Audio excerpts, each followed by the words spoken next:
Aqui no canal Preparei o Hardware já trouxe dezenas de reviews de SSDs para os mais variados públicos, desde o usuário casual, o usuário doméstico que busca o baixo preço em primeiro lugar, até o usuário, o gamer, o entusiasta que busca alta performance a todo custo, ou um usuário que busca um dispositivo para trabalho com uma garantia muito grande, uma durabilidade muito grande. Mas eu nunca trouxe um dispositivo específico para NAS. Network Attached Storage ou armazenamento conectado à rede são dispositivos que precisam ficar sempre ligados na rede de uma forma ininterrupta, disponível para outros usuários da rede. Eu tenho aqui em mãos o WD-Head SA500 da Western Digital, que assim como a linha WD-Head Pro dos HDs, também é um dispositivo voltado para NAS. Nesse vídeo nós vamos ver um pouco dos diferenciais do SSD em relação a HDs em RAID na minha NAS Synology, entre outros pontos interessantes dele. E aparentemente é apenas um SSD SATA convencional na parte externa. E de repente alguns de vocês me perguntam assim, Lucas, por que você não coloca um M2 na sua NAS, já que ele vai responder mais rápido, vai ter uma velocidade bem maior em relação a um HD convencional? Seria interessante, a própria Western Digital oferece versões M2 NVMe e a versão SATA, mas muitas das NAS domésticas e NAS de pequenas empresas trazem o slot M2, mas para cache de leitura e cache de gravação. Para armazenamento no geral, é mais fácil você ver BIOS, slots para dispositivos SATA, seja o HD ou seja o SSD 2.5 polegadas. Por exemplo, a minha NAS da Synology é um dispositivo muito bom, é uma DS109 Plus, tem até um vídeo aqui no canal, vou deixar aparecendo aqui no canto. Ela tem 5 BIOS para HDs ou SSDs SATA, e tem 2 slots para dispositivos M2, porém apenas para cache de leitura e cache de gravação.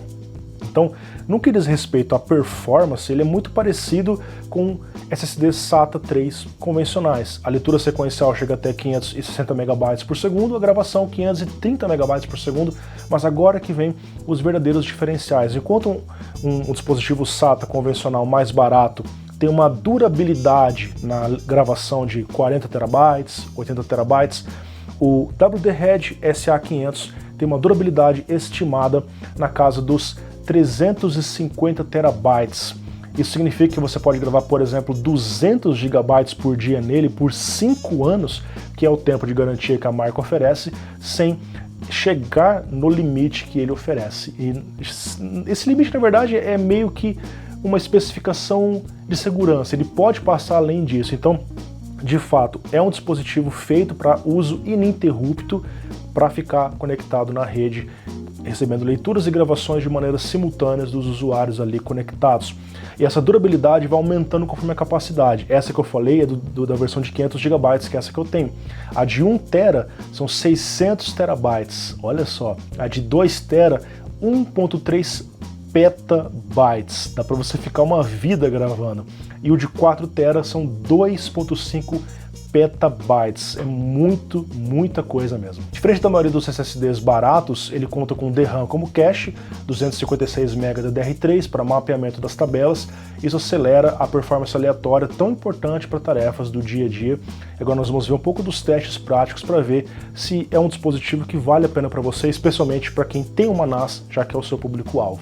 Em relação a outros SSDs disponíveis no mercado, comparando com o SATA, ele entrega desempenho consistente e sólido em SSD no modo sequencial, permanecendo superior em relação ao HD e inferior em relação a um SSD M2 NVMe, que é mais rápido. No modo aleatório, sua leitura permaneceu acima da maioria dos SSDs, enquanto que a gravação foi uma das mais baixas, mas ainda assim empate técnico com vários ali.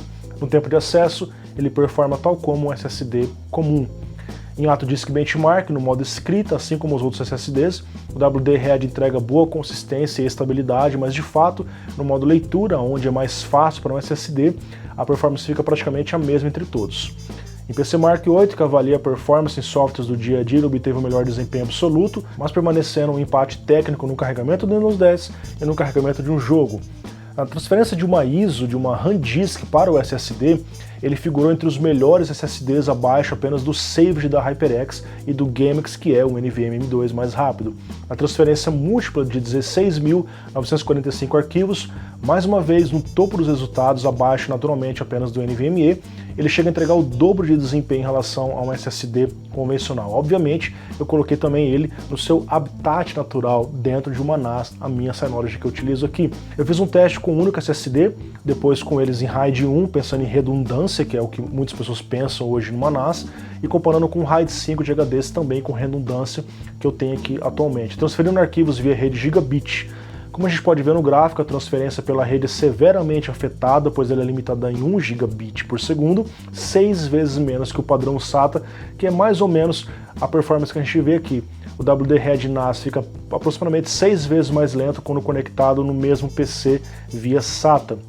E ele fica ali praticamente com o mesmo desempenho em relação ao RAID de HDs. É claro que em leituras e gravações internas na própria NAS, sem que você use necessariamente a rede, ele vai ser superior em relação a um HD convencional. Mas para você realmente usufruir do desempenho na rede com um SSD, você precisa utilizar redes mais avançadas de 2.5 gigabits ou até de 10 gigabits, porque aí sim você vai saturar o barramento do SSD, ele vai entregar um desempenho bem melhor que um HD que geralmente fica ali nos 225, 250 no máximo. Aqui a gente pega, como vocês viram, mais de 500 megabytes por segundo, o dobro do desempenho de um HD, além de ter vantagens no tempo de resposta. Então chegamos ao final de mais um breve vídeo. Certamente vem aquela pergunta: Lucas, e aí, vale a pena você comprar um WD-Head NAS? Eu digo para você que vai trabalhar em um ambiente corporativo ou mesmo um ambiente doméstico com uma NAS que demanda de grande entrada e saída de dados, especialmente para quem tem rede de 10 gigabits ou pelo menos de 2.5 gigabits, você consegue aproveitar bem um SSD dentro de uma NAS.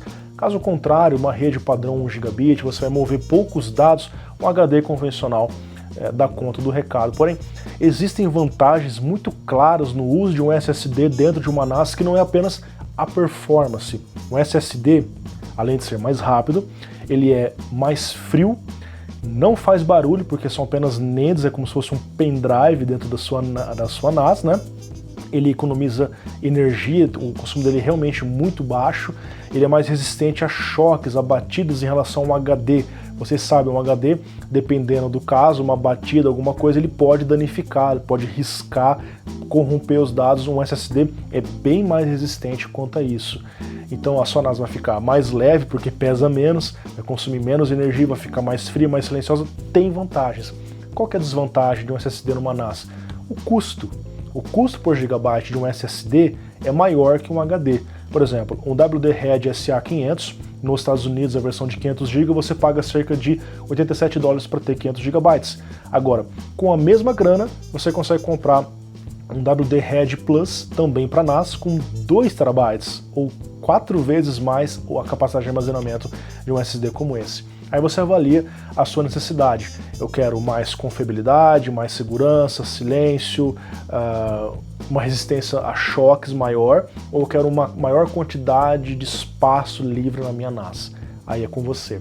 Então, chegando ao final, eu quero aproveitar aqui mais uma vez para agradecer ao Edu Ferrari, que foi quem possibilitou esses testes. Ele enviou essas 2 unidades para mim aqui no canal.